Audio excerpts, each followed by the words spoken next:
Kalian yang merasa lagi terpuruk saat ini, ayo bangkit. Jika kalian terpuruk karena kesalahan, bangkit dan perbaiki kesalahan. Dan jika kalian terpuruk karena kesalahan orang lain, bangkit. Tunjukkan dirimu, kamu bisa lebih baik.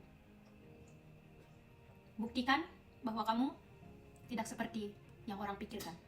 Aku juga pernah ngalamin di posisi yang terpuruk, hingga aku pikir dunia berakhir sampai di situ. Aku tidak pernah menyangka aku akan bisa berdiri di sini sampai detik ini.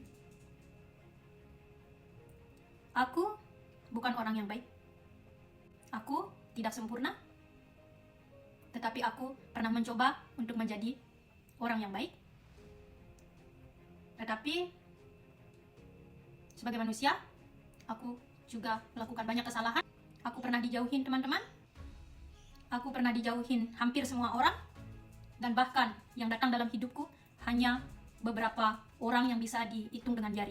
Bahkan orang mau menyapa saja masih melihat kanan kiri agar tidak dilihat orang lain kalau kita saling sapa. Dan di situ aku berpikir, seburuk itukah aku? Akhirnya aku bangkit. Karena ternyata duniaku belum berakhir. Dan aku harus bangkit. Bisa kalian bayangkan bagaimana hancurnya hidupku saat itu. Saat semua orang menjauh, tidak ada yang mau berteman, dijudge dan dikucilkan. Mungkin itu karena kesalahanku, tetapi apapun yang terjadi pasti beralasan. Setelah terpuruk berbulan-bulan, hanya keluarga yang memberi semangat. Akhirnya aku bangkit, perlahan menerima kenyataan, perlahan menerima bahwa aku ini tidak sempurna, dan perlahan aku menerima semua jajan orang lain. Dan akhirnya aku bangkit perlahan dan sampai berada di titik ini. Dan saat ini aku bisa tersenyum kembali. Jadi buat kalian yang merasa terpuruk hari ini, entah karena kesalahan kalian ataupun dari kesalahan orang lain, bangkit. Karena dunia belum berakhir. Lihat aku pernah terpuruk, aku pernah melakukan kesalahan, dan aku bukan orang baik.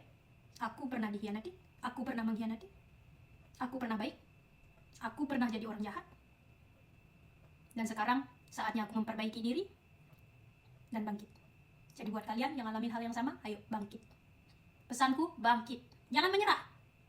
Tidak ada gunanya kita menyerah, karena kalau dunia kita belum berakhir, apapun yang kita lakukan itu tidak akan mengakhiri dunia kita, tetapi hanya akan menambah masalah. Jadi bangkit. Apapun kata orang, bangkit. Oke?